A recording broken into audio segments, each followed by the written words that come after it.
Welcome back to the lunch table. Hip hop food for thought. I'm Nico Blitz, and before I introduce my special guest, I just gotta say the Bay has a lot of emerging talents coming out right now. Like, I swear, I'm from San Francisco, right? And I've just not seen this many Bay artists really turning up in the fucking music industry, man. Oh, wow. It's fucking ill, bro. And like my next guest, he is from like a different cloth out the Bay, I might say, because he's an R&B singer and we don't got too many of them out in the Bay, man. Facts. Yo, so introducing my next guest, Derek King. Derek, what's poppin', man? What's going on, man? Yo, I honestly just noticed your chain right now. It has the D and the crown on it, bro. Like, that shit's Shout fire. out Highline, man. Shout out Highline, a little pendant. Yeah, no, it's tight, man. Is that like the logo you're going with? Or? No, actually, this is my logo right here. That's my logo. Oh, that's what's up. I'm gonna get that. It's a stick figure. Yeah. To the side is DK. Okay. Oh shit. Yeah. That's y'all can't see it right now, but that's tight, too, dude. So, yeah. Because it kind of looks like a stick figure with a It's crown. A stick figure with a crown. Dude, that's fucking and tight. on the side, it's Derek King. You come up with that shit? Me and my cousin did. Samuel Kane. Okay. Shout outs to him. We were just messing around with like different fonts and different things, trying to come up with a logo. And then he did it, and then like he put a crown on the side, and then he just flipped it. Yeah. I was like, oh shit, it looks like a stick figure. He was like, oh, let's run with it. Yo, that's some creative shit. Yeah, like, you probably yeah. didn't even think about what you were doing at that time, too. Because there was so many different fonts with like different ways. It was like, you know what I'm saying, the DK was going. And then it's like just a basic DK. It was hella basic with a crown. And then he just looked at it and flipped it. It was like, oh yeah, let's just run with it. No, I mean, that was dope. No, that's dope. So, like, when did you guys come up with that, though? Like was years. it for the purpose of becoming Derek King, the singer? We was just messing around with different logos. Like, we was like doing hella video stuff. It was like, we need a logo for like an intro, or like a logo for like, you know what I'm saying, to put it on the corner, or like a logo just for different things. My merch, different things like that. And then we was just messing around, trying to figure something out. We did like I think we did a crown at first with like a smiley face in it, or just different things. And then this one would stand out the most. You know, it's crazy because, like, I have a lot of people asking me, like, how do you do this? How do you do that? Yeah. And on YouTube, there's a lot of, like, how-to videos. Facts. When just the simple fact is that sometimes you just got to do shit. Yeah, you just got to do it, honestly. That's how I learned to do a lot of stuff. Like, I record myself. I can mix different, just different types of things. And I just, like, taught myself. Yeah. Oh, so you just learned what, on the fly? Yeah, like Photoshop, video editing, just basically a lot of shit, bro. I ain't gonna lie. I could do a lot of shit. You're like a one-man band, huh? Yeah. Facts. Bro, that's fucking, holy shit, dude. That's tight. Like, I think, because I went to college over at Cal State LA, right? Mm-hmm. And they always, like, told us, like, yo, you need to learn just a little bit of everything to make yourself. You do. Is that how you think? Because, like, I'm thinking now, like, at least when I see artists, it's like, yo, just focus on, like, singing as best as you can. That way you pop off. But then, like, a lot of people are doing I need to get my hands on everything, even a little bit. I just took it as in, I don't like waiting for people. And I don't like, I have a big problem with that. Like, I don't like waiting for people, and I don't like just depending on nobody. So, like, I took in of me recording myself. I took in going on YouTube, how to mix vocals. I took in video editing, like, but not like, I'm not saying I'm a major music video editor, but like I could do like mini vlogs if I wanted to. You know what I'm saying? Edit that. Just different things. I just was like, I'm not finna wait on nobody. I'm just finna do it myself. Yeah, dude. I mean, because sometimes people are just a little bit too patient, you feel me? And they think, and then it gets caught, and it gets like, you get caught up in that, and it's too much. Yeah, people, I feel like a lot of people nowadays expect to get spoon-fed on a silver platter, and it's like, bro, shit just does not work that way at all, man. Facts. So, like, when did you decide, like, did you want to become the videographer first, the singer first, the producer first? I mean, it really just all comes of what I need. Like, I'm an artist for sure, number one. Mm-hmm. But, like, just when I just needed different things. When I started recording myself at first, like, off the get-go. How old were you at that time? I was just like a sophomore in high school. Okay. So I don't know, like, probably like freaking 17, 16. Yeah, okay. Around there. So I started doing that, and then like I said, like as I go, like I wasn't really trying to depend on a video guy, so I fucking used to bring around a flip camera. Like, you remember the old school flips? Yeah. I used to bring old school flip cameras around and videotape what I'm doing and different things like that. And then I kind of like went to editing, you know, because I took a class on it in school, but I really went in on it when I went home and just started doing that. And then like just mixing wise, like when I wanted my vocals to sound clear, just went on YouTube, figured that out. Just different ways of different things, like, you know what I'm saying, when I needed it, as in to go, like Photoshop, I could like do cover art if I wanted to. So it's like different things like that. Like I just, like I said, as I go, like as on I go. So yeah.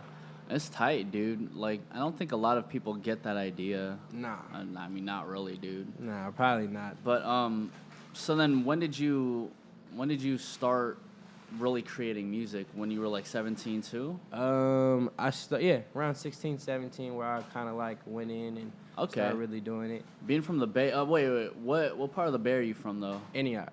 You're from. Damn. I actually never spent too much time in Antioch. Yeah, it's not like really. It's like a town you just go by. Like maybe if you visiting family or something. It's nothing really. Wait, what high school? Deer Valley. Okay, I knew a couple people at Deer Valley. I think it was like a friend's cousin. I don't know, man. That was such a long ass time ago. DV, shout out Deer Valley. But it's crazy how like, so like I'm from San Francisco, and it's like, you know, we have like the San Quins of the world, and then when you go to Vallejo, it's like E40, Oakland. You know, it's like different parts of the Bay. You get different types of sounds. Facts. Who was coming out of Antioch at that point when you were growing up?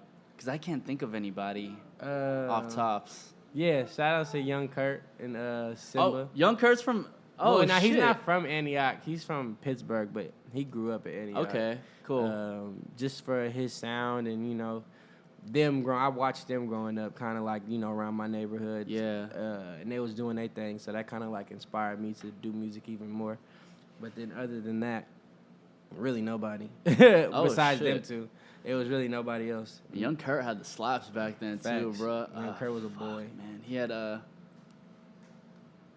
all the Mobby songs, like the Mobby songs and shit. All the mob, all the that shit was fire. All the turf dancing music, man. Did you used to turf back then? No. I couldn't turf at all. I wouldn't even attempt. I was like just a dancer that was dancing with the females. Yeah. That was it. Okay, that's what's up. See, when you brought up the fact that you were just pretty much a jack of all trades, I was like, let me see if this guy used to turf dance a little bit. I mean, everybody from the Bay tried it. Yeah. But like, you know what I'm saying? But not like, I wasn't no, you not know what I'm like saying? a gigger or anything. I wasn't no I feel gigger. you. Feel me? Oakland dropping and turning shit around my head and shit. No, I wasn't doing that. That's funny. So what's interesting is that you have this like very particular R&B sound, but you know, being influenced by Young Kurt, it doesn't really match up in my head. You feel me? By the way, if you hear laughing in the background, that's JT the Fourth. Facts. But yeah, like it doesn't make sense to me. Like how does that? I'm not gonna say like he influenced my music. Like they was just people that did it around me that like I was like, oh, if they can do it, I can do it type.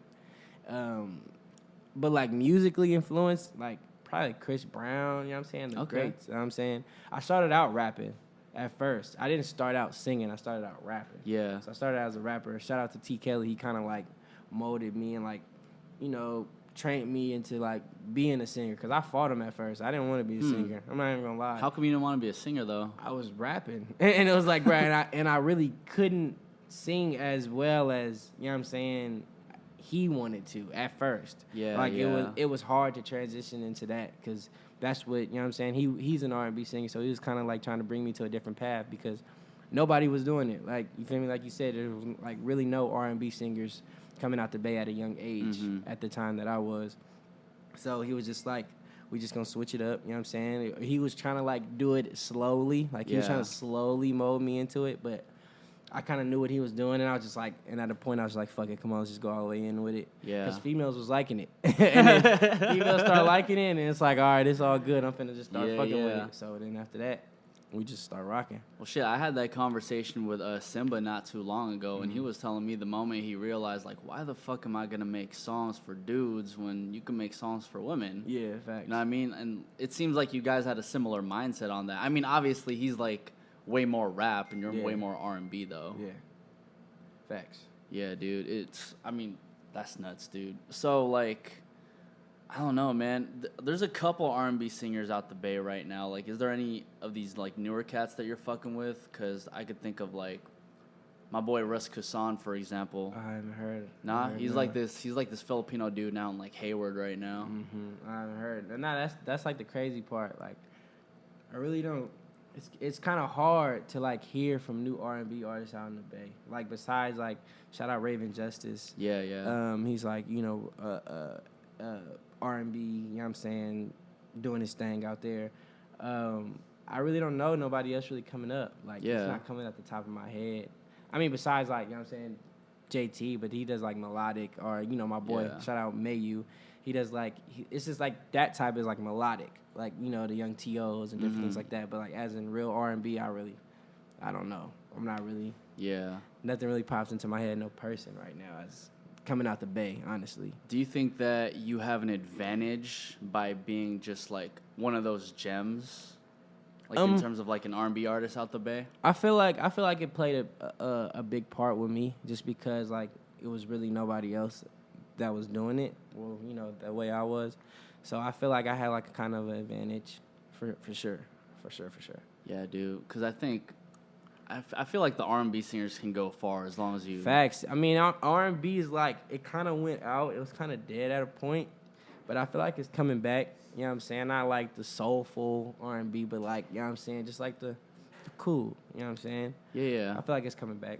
That's why I listened to your shit in 1995 right before you got here, and it was like, okay, I could actually go through this shit without being bored. You know what I mean? It's like that. Even just packaged as an EP, I'm like, okay, like it's quick. I could get through the shit. Yeah. That was kind of like our objective for it. You know what I'm saying? Because that was like that's my second project that I ever dropped musically. So we kind of wanted this one to be quick and kind of wanted people to get the idea just so we could set up more, you know what I'm saying, and get more music out. And just that was just like an intro of just me as an artist, you know what I'm saying, just being older because I had a project previously called Fake ID, and I was just like a younger version, wasn't really cussing as much, different topics, younger, you know what I'm saying, younger feel. And this 1995, you know what I'm saying, that's just like something older. You do the math, you're 21, 22, you know what I'm saying? So just for that project, I wanted it to feel more mature. I wanted people to understand, like, I'm getting older, I'm not young no more, you know what I'm saying? This is like bigger and more mature topics, you know what I'm saying? I got features on there. It's just like a vibe. I mean, so what year did you make Fake ID? I think that was like, honestly, like 3 years. Okay. So it was like a point in time where I dropped Fake ID and then I went on like a 2-year break without dropping like really any music. Why though? It was just different things. Shout out to T. Kelly. Me and my producer kind of fell out at a point. Okay. And then it was just, you know, he started me, like I said, with the R&B stuff. So it was kind of like hard at a point to like keep going, but that kind of made me stronger because I taught myself how to write, taught myself different things. I was writing at first, but like the R&B, I couldn't really get it.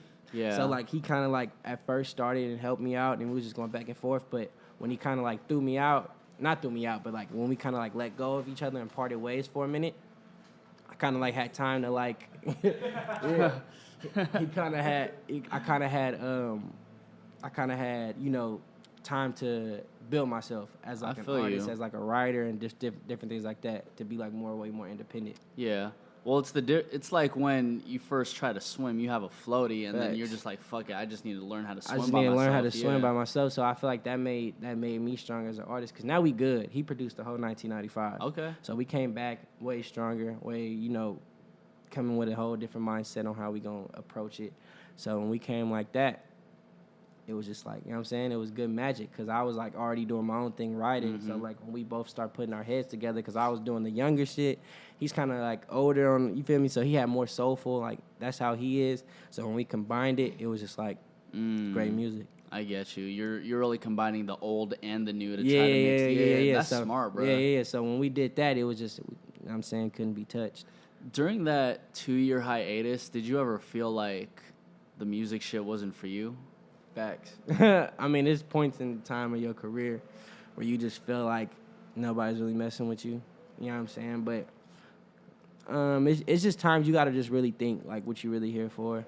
Everything don't happen. Like, when you see, like, other artists doing their thing. You can't really compare your success to other artists. Yeah, for sure. And I feel like that's when artists kind of like bring themselves down, and that's when it kind of like you start thinking of different shit, or like, oh man, like, is this shit really for me? And it's like, this is something you really love. So if it doesn't work out, it's like a girl. If you really want this girl and you can't get her, you're gonna be heartbroken. Yeah, for sure. You know what I'm saying? So if you really love this music shit and it don't work out for you, you just gotta think like, damn, I'm gonna be really fucked up in the head. Like, I don't want to go work a regular job. That's what I really love. But was there something that like really kicked your ass to be like, yeah, like I need to fucking start writing and doing my shit like Oh right yeah, now? of course.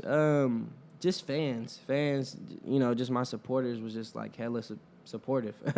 Just like always hitting me, when's the new music dropping? New music, we want new music. And then like just interacting with them, talking to them, and just feeding them really was like the most my important thing was to do. Just feeding them with new music. I really didn't care about really nobody else. Just feeding them, getting music to them, getting like, I was still dropping covers and different things like that, but it wasn't as consistent as I wanted it to be. You know what's funny? Whenever I talk to rappers always want to give, but like really give back to their communities and shit, which is solid. And then whenever I talked back to R&B singers, they're always like, yo, like it's always for the fans, like, always. And I'm just like, it's crazy, like, because the genres pretty much mesh well together, but like their mindset on who they give back to is totally different. I really don't know why. I mean, I feel like R&B is like more into their fans because it's like we got more females. Rappers got more like dudes, more dudes, and turned up. So it ain't really. They want to give back to them too, but it's really most likely giving back to their hood, or you feel me, giving back to different things like that. I mean, R&B. Not saying R&B doesn't want to do that. R&B singers probably don't want to do that, but it's just more in tune with like the fans, females, getting more connected with them. Okay, well, how did you grow up then? What you mean? Like, how'd you grow up? Like, what was your household like growing up? It was a cool household. I'm not gonna sit here and say I was struggling and doing different things like that. I had a good household coming up, good parents, and I got 2 sisters, 1 brother. So it's like I always, the house was always cool. You know what I'm saying? I'm not an only child. I'm the youngest though. You're the youngest. Yeah, facts. I'm the youngest though. But at the times in the house, it was cool. It was like, you know what I'm saying? I mean, family had they problems, you know what I'm saying? But at the same time, we got through it. I feel you. So, but you probably got baby broed by like facts. Hell yeah. all the fucking time. Hell yeah, I couldn't go out probably some places, man. I was hot. Can't go to parties, you know what I'm saying? I had to be in the house at a certain time, sneaking out, different things like that. But it was fun though. I ain't gonna lie, having siblings is fun. Yeah, I mean, how have your siblings played like how have your siblings like guided you through your life? Well, my sister introduced me to my producer. Okay. She was a singer at a point in time. So she was messing with my producer, you know what I'm saying? She was doing music with him, like when I was younger. And my brother, he kind of like introduced me to the program of like recording myself. Because he was doing it with his basketball team, like making funny songs, like DV anthems and just different things like that, just to be funny. And like, but the computer was in my room, so like, I kind of like when he'll leave, I kind of like just mess around with it on my own. Yeah. So like, he introduced me to doing that, like taught me different things like that. And then my sister just came in one day and was like, "I want to take you to the studio to go meet my producer, like T." Yeah. I'm like, cool. I've never been to a big studio. I've never been to a like really big one. So I was like, hell yeah, I'm gone. Come on. So we went there. And then she introduced me to T. T was fucking with me. He fucked with my voice, cadence, and different things like that. And after that, we just started working. And then my other sister, she's just supportive as, like, you can do it type. Yeah. You know what I'm saying? They all supportive. That's what kind of, like, was my fallback to, like, when I kind of felt a certain way. Like, they'll tell me, like, you can do it. You know what I'm saying? Like, you good. Like, you feel me? Yeah. And they kind of brought me back. That's tight, though, dude, because I talk to a lot of people, and sometimes their households aren't necessarily supportive of those dreams. Like, what do your siblings do for a living? Oh, well, I'm in a house full of like people that own their own businesses. So it's like, shit. Yeah. So That's my granddad, he owns a barbecue spot in Pittsburgh. My dad owns a landscaping company called Putt and Turf. He puts putting greens in people's backyards. Yeah. My mom owns like a real estate kind of company, and my older sister owns a hair shop, and then my brother, they still doing their thing, but it's just, you know what I'm saying? My other sister is like, she does her own parties. Like, she's like a decorator. She does like people's baby showers, and she's hella good at that, at decorating. So she's kind of like, you know, taking that up for her thing. And then my brother, he's just, you know what I'm saying, being a brother. Doing his shit. Doing his shit, trying to figure it out. Dude, it seems like your family is totally on this independent grind. Yeah, so that's what goes back to the first question you asked me, of me just not waiting for nobody and kind of like doing it myself. Dude, that's because you come from probably the most independent area in the fucking world. Yeah. And just to know that you feel me? Like, and just to know that your family's like that too, like, you're in a very, like, I guess, blessed spot to really just, you know, put yourself out there. Facts. And that's like, you know what I'm saying, I take kind of like pride for that, just because it kind of taught me not to depend on nobody, like we was talking about in the beginning. So we kind of like, you know what I'm saying? Yeah. No, dude, that's awesome, dude, because at least for me, like, I'm coming from like an Asian household, right? Mm-hmm. And it's like, they're always prominent on, like, oh, you know, let me help you out because I want you to be a doctor, lawyer, or whatever. Yeah. But it's like, I noticed that when it comes to, like, you know, African-American households, like, it's a lot more independent. Nobody's really going for that traditional, be a doctor, be a lawyer. Like, yo, like, let's make this fucking money right now. Mm-hmm. But then you guys see, I really take from African-American culture where it's like, you guys see fucking long-term money. Yeah, instead of trying to be short-term, I for sure see long-term. Yeah. I don't try to make the quick dollar. I try to, you know what I'm saying, stay, you know what I'm saying, I want to make money in my sleep. Yeah. That's kind of like the goal. You feel me, dude? Like, that's some real shit. That's the goal, like, of just me. Like, I want to make money in my sleep. So it's like anything that I can do, try to figure that out. Yeah. So then, do you live in LA now? Or? No, man. I want to move to LA. That's what me and my boy JT have been talking about the whole time we've been out here doing this little promo press run. But I live in the Bay still. Okay. But I feel like LA is probably the place where it's probably gonna be my next move. I feel you, like, so, like my boy JR, shout outs to JR. Mm-hmm. He kind of told me, like, it's kind of like college. You know what I'm saying? It's kind of like moving away, you know, for college. You know what I'm saying? Doing what you really love. So I kind of took that in and really thought about it. Like, man, I'm probably going to have to do it. Because there's, like, way more opportunities out here, way more connections, and just, you know, better place, better space, and just different things like that. I mean, I'm assuming you spent some time in L.A., though. Like, oh, yeah, of course. Shout outs to Sage. He was the first person to ever bring me to L.A.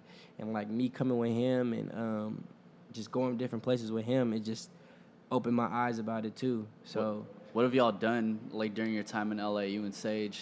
Oh, Sage, when I came out here with Sage, we was running around different execs' offices and things like that, studios, artists, and just things like that. I was running around with him, and when I come out, you know, by myself, shout outs to Kalen, I go stay at my boy Kalen crib, and we go run, and we, you know what I'm saying, we go to parties, and just when you go to parties, you run into, never know who you might run into, honestly.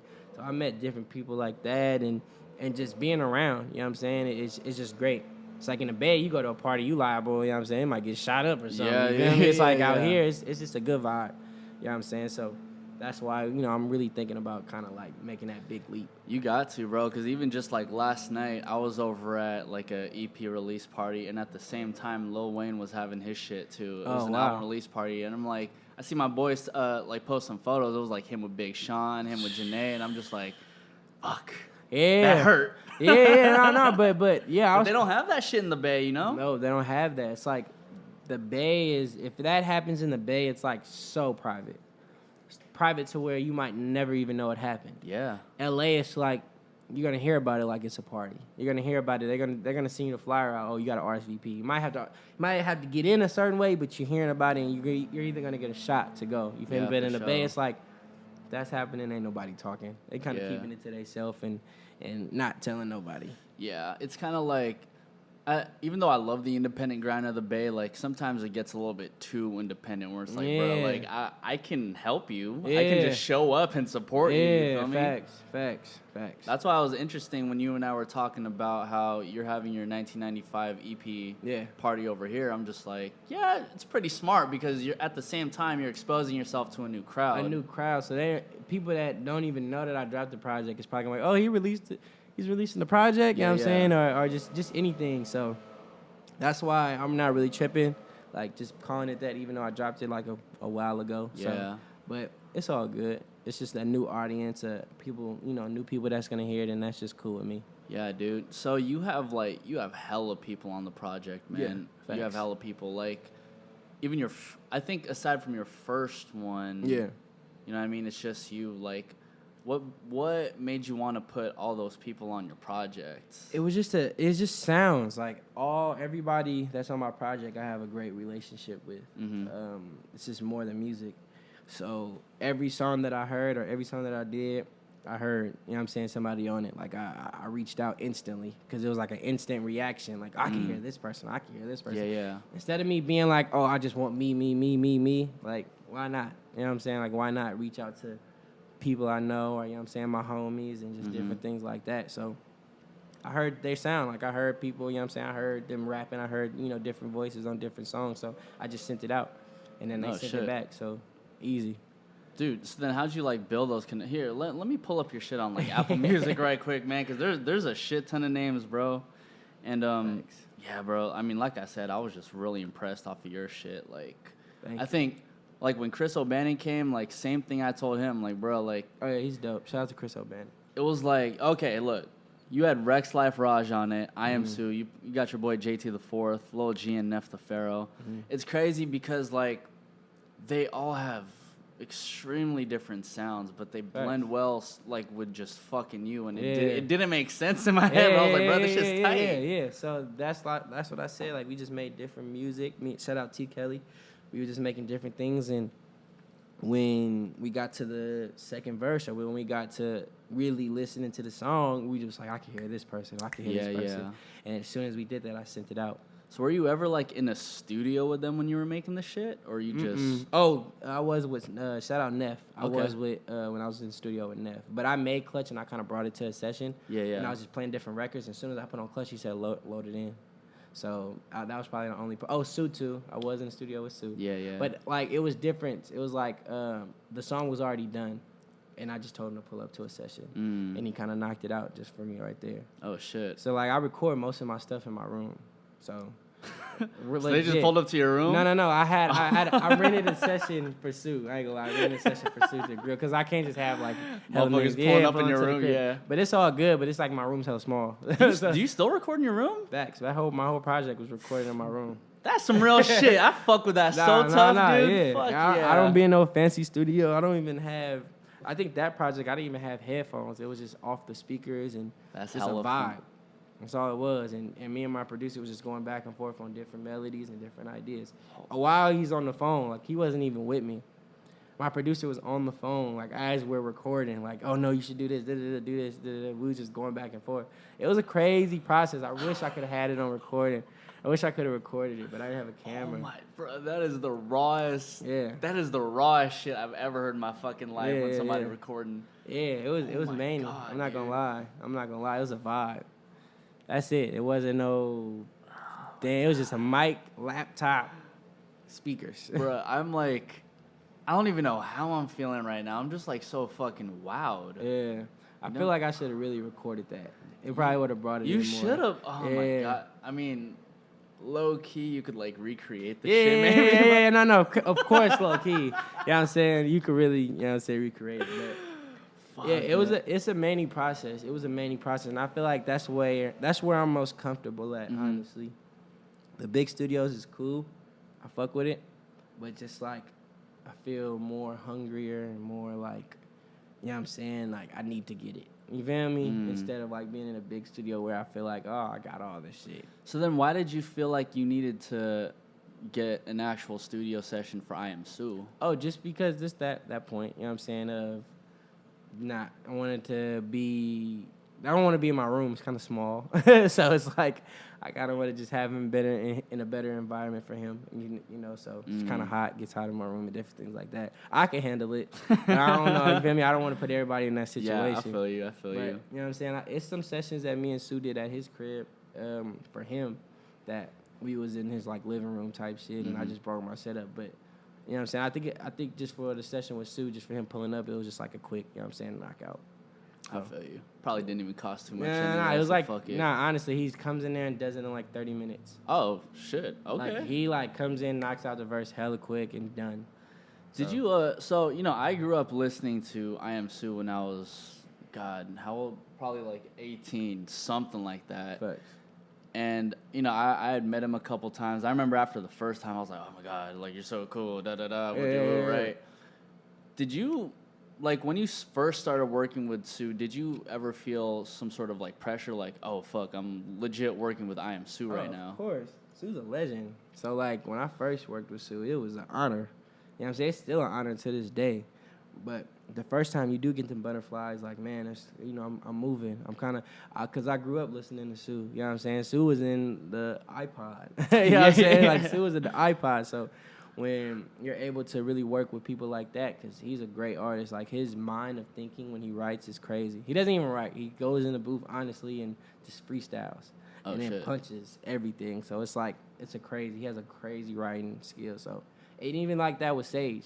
Sage doesn't write either. Sage kind of like just goes in there and just thinks off his head. Even Nef, like I ain't gonna lie, bro. It's been a lot of people that I've seen that record that just goes off the top of the dome. It's really crazy. Like I'm starting to learn that myself too as a writer, because it's really honestly a feel. You can't really keep writing. You can't really think. It kind of like just kind of come out of your brain, like while you're in the lab, because it's like, you feel me? It's a feeling, it's an emotion. So I'm kind of starting to learn that now. So you know what I'm saying? I'm kind of getting it. Well, whenever I hear music, dude, it's like, you can have the illest bars, but if I don't actually feel like you're saying the shit, like, it's a whole different story. It's a delivery, and that's what people don't understand. Like, even with the Drake situation back then, not back then, but like a year ago, when they were saying like he wasn't writing his own shit, it doesn't really matter. You know what I'm saying? His delivery with it is many. His delivery is crazy. So like, if you could deliver something, you're good. You know what I'm saying? It's just like with writers and singers. Like, some writers probably don't have the delivery that singer that they wrote for have. So that's why the song gets bigger than them, because your delivery wasn't as, you know what I'm saying? I get you, man. You know what I'm saying? I get you. So even like, I feel like that's how it is with the Trip with LMA and Jacquees. Yeah. I feel like Jacquees probably had a better delivery than LMA. But anything, you know what I'm saying? I think that's why people kind of like attached to it. They kind of fucked with it more. But LMA is a dope-ass artist. Her version's dope too, but I feel like that's what kind of like the fans was thinking of. Like, Jacquees' delivery was kind of better. Well, I fucked with your version actually too. Oh, man, yeah, I saw that. I think I saw it on like your Instagram, and I was like, let me click this shit right quick. You. And I was like, damn, man, how the fuck this guy make it sound like a bass song? Oh, it was weird. It was weird, bro. But that shit was you. fire. Thank you, man. I kind of like took pride in my lyrics and kind of like really went in and just was zoned out, honestly, in my room. That shit's tight, man. I especially like it when, you know, when you start out and you just want to do like covers of other people's songs or like rap over the shit. I like it when, you know, artists, especially like yourself, who are still like on the rise, still do that to this day, because it's like, in a sense, it's not copying. It's just like, yo, this was a tight song. Let me see what type of spin I could do on this shit. Yeah, facts. It's just your version of what you can do. Like you said, like my second verse of that Trip, whole different vibe. I didn't go back to none of her melodies, because I wanted to put my spin and my touch on how I attack songs. So it's just your feeling, your vibe of it. Yeah, dude. Shit, Derek King, man, you. Yeah, man. Thank you. But dude, so then what do we have? What can we expect from you after 1995 and after the release parties and after all of that shit, man? I have videos dropping. I got this dope video with me and Nef called The Clutch. For Clutch? It's a dope-ass video. I feel like nobody has done it before. I'm not going to really spill too many beans of it, because I want to kind of do a dope release, a dope trailer for it. But that video is going to be crazy. And then I think I'm dropping a song a week, starting probably next month or sometime. I'm going to try to do that, drop a song a week, just to give more, you know what I'm saying, more content, stay out there more, stay more relevant, and just stay on top of everything, honestly. That's what's up, man. I actually hope to see you move to LA very soon, bro. Facts, I want to. Soon. I'm not gonna lie, I want to. I'm either gonna be out here more. I'm probably gonna move for good. Yeah, honestly. Well, I mean, just from my perspective, dude, because I've been out here in LA for about 4 years now. Yeah. And just seeing the amount of people who I've met, literally, you could just go to fucking In-N-Out and you just, see anybody walking out. I seen somebody with an Interscope jacket, and I'm like, okay, I know only legit Interscope people have wear that shit. So it was weird. And you know I can't get that on the Bay, so I really hope you fucking move. Yeah, out here, yeah, bro. no. I'm kind of pushing for it. My mom kind of told me, she was like, you need to get to LA. Like before I even left to come out to do the promo run, she was like, you need to think about honestly moving out there for permanent. And I'm like, it's like a big leap. Like I've been at home for a long time, so it's like a big leap for me. So I might do it, no lie. I might, honestly. Well, shit, shout out to your mom for being hella fucking supportive, bro. Facts. She's hella supportive. She's even talking about paying first month's rent, things like What that. the So, fuck? yeah, like she's hella supportive. I'm not gonna lie. She like helped me a lot with my career. I'm not even gonna lie. Like, how else, though? Just funding with different things. Just videos. Like if I need her for that, she'll help me pay for some videos and whatever. Honestly, I need like tour. Like she helped me get just different things like my merch. She helped me get my merch together. A van. Shit. Just different shit. She What was the like helping fuck? funding me. So she's like hella supportive on that side. You know, just to end this shit, and this is why I fuck with you. Because my parents helped me out, Yeah. and I ain't scared to say that shit. No, of course. Your parents help you out, and you ain't scared to say that Nah, shit. That's why I facts. fuck with you now, man. Like, shit. No, that you shouldn't be ashamed of that. You know what I'm saying? There's not a lot of people that have good parenting, but you gotta like take pride when you do. So, you know what I'm saying? It's all good. Yo, shout outs to Mrs. King. Mrs. King. Shout out to Mrs. King, Mr. King. Mr. King, for All sure. of them, the entire King family, man. And shout out to Derek King. Yeah, facts. Derek King online on everything. Yep, online. Derek King online on Instagram, Twitter, YouTube, and my Facebook is I Am Derek King. That's what's up. Everybody, this was a fun episode. Once again, I fucking love the Bay. And this is why I fucking love these conversations, bro. This is the Lunch Table, Hip Hop Food for Thought. I'm Nico Blitz, Derek King, and we are out, everybody. Peace. Peace.